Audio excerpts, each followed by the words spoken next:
HVAC technology channel को subscribe कीजिए और बेल आइकन के बटन को लाजमी प्रेस करें ताकि आने वाली वीडियो आपको नोटिफिकेशन में मिल जाए। हेलो दोस्तों, आज हम आपके लिए जो HVAC से रिलेटेड वीडियो लेके आप मेरे सामने एक सिस्टम देख रहे हैं। ये हमने जो फिल्ट्रेशन के लिए हमने लगाया है, ये हम लिथियम ब्रोमाइड की सोल्यूशन, इट्स मीन सोल्यूशन की भी फिल्ट्रेशन इससे कर सकते हैं। और अगर आपका दूसरा रेफ्रिजरेंट वाला चिलर है तो आप इसकी रेफ्रिजरेंट की भी फिल्ट्रेशन कर सकते हैं। इसको हम किस तरीके से इंस्टॉल करेंगे, इसके अंदर फिल्टर कैसे चेंज करेंगे, ये आप देख रहे हैं। ये इसके ऊपर हमने डिफरेंट लाइंस लगाई हैं, वो भी आपको दिखाएंगे। ये आप देख रहे हैं, ये लाइन हमारी इन की लाइन है, जो हमारे सोल्यूशन पंप की आउट लाइन है। ये आप देख रहे हैं, यहाँ से हमारा सोल्यूशन इन होगा और ये जाएगा हमारे फिल्टर बोतल में। ठीक है, जो हमने फिल्टर जार बनाया है, इसके अंदर हमारे फिल्टर लगे हुए हैं। यहाँ से आउट होकर ये हमारा दोबारा अब्जॉर्बर में चला जाएगा। इस तरीके से हम इसकी फिल्ट्रेशन करेंगे। और इसके ऊपर वाले हिस्से पे आपको एक येलो लाइन नजर आ रही है, हमने वैक्यूम निकालने से, क्योंकि हम इसका फिल्टर वगैरह चेंज करेंगे तो इसमें जो एयर आ जाएगी उसको हम, ये ऊपर वाली जो येलो लाइन नजर आ रही है वाली आपको, इससे हम इसकी एयर निकाल देंगे। इसमें हमने इसको हमने वैक्यूम पंप के साथ कनेक्टेड किया है। तो जो एयर इसमें आएगी वो हम इस लाइन, इस वाल को खोल के हम इसमें से निकाल देंगे। उसके साथ साथ अगर आपका जो चिलर है दूसरा रेफ्रिजरेंट वाला, इसको आप लिक्विड लाइन के ऊपर, इसमें जो एक्सपेंशन वाल से पहले आपका लिक्विड होता है उसके ऊपर आप इसको सेट करके इन और आउट बना के इस फिल्टर से रेफ्रिजरेंट को गुजार के आप किसी सर्विस कर सकते हैं। अब हम इसके वाल्स को बंद कर रहे हैं। सबसे पहले हम इसका फिल्टर चेंज करेंगे, उसके बाद फिर आपको दिखाएंगे इसके अंदर इसकी जो ग्रेविटी वगैरह उसको हम किस तरीके से चेक कर सकते हैं सोल्यूशन लिथियम ब्रोमाइड की। तो ये आप देख रहे हैं, इसके अंदर हमने इसके वाल्व्स को बंद कर दिया एक साइड से, ताकि इसके जो सोल्यूशन है वो हमारा चिलर सक्शन कर ले दूसरी साइड से, क्योंकि चिलर में वैक्यूम है। तो अब हमारा जो सोल्यूशन है इस बोतल से निकल चुका है तकरीबन काफी, क्योंकि उसका वेट कम हो चुका है। अब हम इसके दोनों वाल्व्स को बंद कर देंगे। उसके बाद हम इसके फ्लंच को खोलेंगे और आपको दिखाएंगे। ये आप देख रहे हैं, ये जो लाइन है ये हमारी वैक्यूम के लिए लाइन बनाई गई है। तो जब हम इसके फिल्टर को चेंज कर लेंगे, उसके बाद हम इसके सैंपल वगैरह ले लेंगे, उसके बाद हम इसको फिक्स करके हम यहाँ से इसका वैक्यूम कर देंगे। तो अब हम इसके फ्लंच को खोल रहे हैं, इसका फिल्टर चेंज करेंगे और आपको दिखाएंगे इसके अंदर फिल्टर हम किस तरीके से फिक्स करते हैं और उसके साथ साथ उसको हम किस तरीके से चेंज कर सकते हैं। इन फ्लंच को हम खोलते हैं। तो मैं थोड़ी सी वीडियो को फास्ट कर लेता हूँ। तो ये आप देख रहे हैं, अब हम इसको खोल रहे हैं। जब भी हमारा फ्लंच खुल जाएगा, इसके नीचे हमने आपको गैस किट भी दिखाएंगे जो हमने लगाई है, ताकि हमारे इस फिल्टर में एयर ना जाए। आपको इस चीज का ख्याल रखना है कि आपकी एयर नहीं जानी चाहिए इस फिल्ट्रेशन सिस्टम के साथ। अगर आपकी एयर चली गई तो आपका जो चिलर है वो काम करना छोड़ देगा। तो अब हम इसकी फिल्ट्रेशन बॉक्स, हमने इसके वाल्व्स को बंद कर दिए इन और आउट के, इसलिए हम इसको खोल रहे हैं।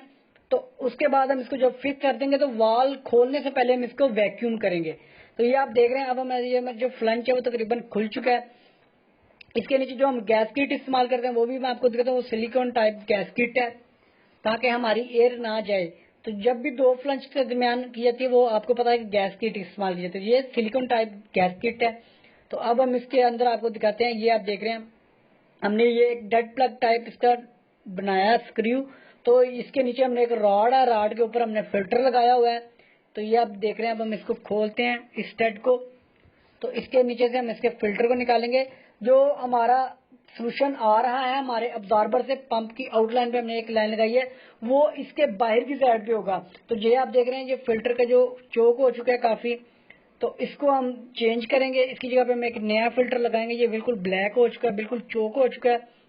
तो ये आप देख रहे हैं, इसको हम चेंज करेंगे। ये आपने के नीचे इसके देख रहे हैं रॉड है जिसकी थ्रेडेड है। तो इसके ऊपर हम इसके प्लग को कर देते हैं, ताकि जो सोल्यूशन है वो सिर्फ फिल्टर के ऊपर से जाए, ना इसके नीचे से जाए, ना इसके ऊपर से जाए। तो इस वजह से ये फिल्टर जब इससे गुजरेगा सोल्यूशन, तो वो फिल्टर होके वो फिल्टर के अंदर से वो चला जाएगा हमारे दोबारा अब्जॉर्बर में। जो लाइन नीचे हमने लगाई है वो हमने फिल्टर के सेंटर में से कनेक्टेड है। ये आप देख रहे हैं, यहाँ से इन होगा तो फिल्टर में से गुजरेगा, तो आउट जो है वो इस लाइन के जरिए हमारे चला जाएगा दोबारा अब्जॉर्बर में। तो इस तरीके से फिल्ट्रेशन का एक सिस्टम लगाया जाता है। तो ये आप देख रहे हैं, ये अब हम इसमें नया फिल्टर ओपन करें। ये सिंपल वाटर फिल्टर भी आप इसके अंदर इस्तेमाल कर सकते हैं हमने, क्योंकि इसकी सिर्फ फिल्ट्रेशन करनी होती है। जो वाटर फिल्टर है वो काफी हद तक वो ज़रात को रोकता है।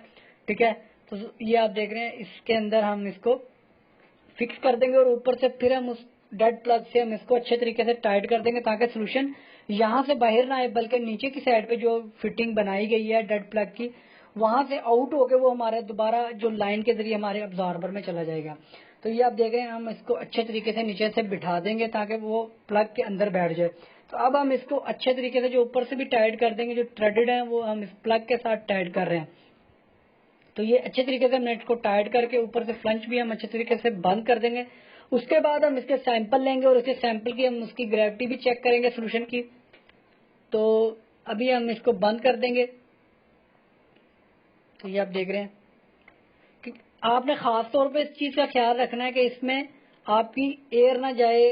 सिस्टम जब चल रहा होता है तो आपको पता है कि इसमें वैक्यूम होता है, तो ये पंप हमारा इसमें इन करेगा और जो सक्शन करेगा, क्योंकि हमने जो अब्जॉर्बर में शेल में इसको लगाया, ये सोल्यूशन दोबारा हमारे शेल में जाएगा, अब्जॉर्बर के शेल में जाएगा। तो शेल में आपको पता है कि लो वैक्यूम होता है, उधर से पंप हमारा पुश करेगा तो ये इस फिल्टर के ऊपर से गुजर के दोबारा लाइन में से गुजर के हमारा सक्शन हमारे वैक्यूम की वजह से ये दोबारा हमारे अब्जॉर्बर की शेल में चला जाएगा। अगर आप इस किसी रेफ्रिजरेंट वाले चिल्लर, कंप्रेशन चिल्लर को इस्तेमाल कर रहे हैं तो आप लिक्विड लाइन के ऊपर ये सिस्टम इस तरह का फिल्टर बना के आप रेफ्रिजरेंट को, क्योंकि वहां पर लिक्विड रेफ्रिजरेंट होती है, तो वो इस तरीके से आप उसको लिक्विड लाइन के ऊपर लगा के उसको आप फिल्टर कर सकते हैं। तो ये आप देख रहे हैं। अब हम इसको वैक्यूम को पंप को चला दिया, लेकिन उससे पहले हम वैक्यूम करने से पहले हम इसकी सैंपल लेंगे और आपको सैंपल दिखाएंगे। ये आप देख रहे हैं, ये पंप की आउटलाइन से हम सैंपल लेंगे, क्योंकि ये चिल्लर रनिंग हालत में है तो ये पंप चल रहा है। तो पंप जब चलता है तो ये सोल्यूशन हमारा डिस्चार्ज लाइन के ऊपर हम इसको सैंपल लेंगे। तो ये आप देख रहे हैं, इस जगह से ये दोबारा हमारे अब्जॉर्बर में इन हो रहा है, आउट हो रहा है, मतलब कि फिल्टर होके वापस हमारे अब्जॉर्बर में जा रहा है। तो अब हम इसके लिए सैंपल लेंगे। ये आप देख रहे हैं, इसके लिए हमने जहाँ से फिल्टर की इन लगाई थी उस लाइन को खोल के, हमने इसकी फिटिंग को खोल के, तो अब हमने इसका सैंपल ले रहे हैं, क्योंकि ये पंप चल रहा है तो इससे हम सोल्यूशन को हासिल कर सकते हैं इस लाइन के जरिए, क्योंकि ये पंप की डिस्चार्ज लाइन है। तो अब हम इससे सोल्यूशन हासिल कर रहे हैं। इसके बाद हम इसका सैंपल लेंगे। सैंपल लेने के बाद इसकी ग्रेविटी चेक करेंगे, जो कि ग्रेविटी मीटर से हम चेक करेंगे। तो अब हमारा ये सैंपल फुल हो चुका है, इसको बंद कर देंगे। ये आप देख रहे हैं, जो सोल्यूशन वो काफ़ी हद तक साफ हो चुका है, वाइटनेस आ चुकी है, उसके अंदर से जो कचरा वगैरह, जो इसके पार्टिकल्स वगैरह वो साफ हो चुके हैं। अब हम इसकी ग्रेविटी चेक करते हैं। ये आप देख रहे हैं, इसके अंदर हम ग्रेविटी मीटर को डिप करेंगे तो उसकी जो ग्रेविटी है वो हम चेक कर लेंगे। अब हम इसकी फिटिंग को दोबारा लगा, क्योंकि हमने भी वैक्यूम करना है, उसको दोबारा फिल्ट्रेशन करनी है। तो ये आप देख रहे हैं, हमारे पास ग्रेविटी मीटर आ चुका है। ये आप देख रहे हैं, इस ग्रेविटी मीटर से हम इसकी चेक करेंगे। तो ये हम इसको डिप कर देंगे कि जितना इस सोल्यूशन से बाहर होगा, समझ लेंगे उतनी आपकी ग्रेविटी है। ये भी इसके 50, तकरीबन इसकी 50 ये शो कर रहा है। तो ये अब क्योंकि अभी इसमें पानी मिक्स है, ये अभी प्योर शो नहीं करेगा, क्योंकि ये प्योर लिथियम ब्रोमाइड अभी नहीं है। तो ये आप देख रहे हैं, ये 40 से नीचे ये 50, तो ये तकरीबन अगर ये प्योर हो तो ये 65 पे चला जाता है। तो अभी इसमें पानी मिक्स है, क्योंकि ये भी रनिंग हालत में है, ये अपने अंदर अब्जॉर्ब कर रहा है। तो इस तरीके से अगर आपको वीडियो अच्छी लगी तो हमारे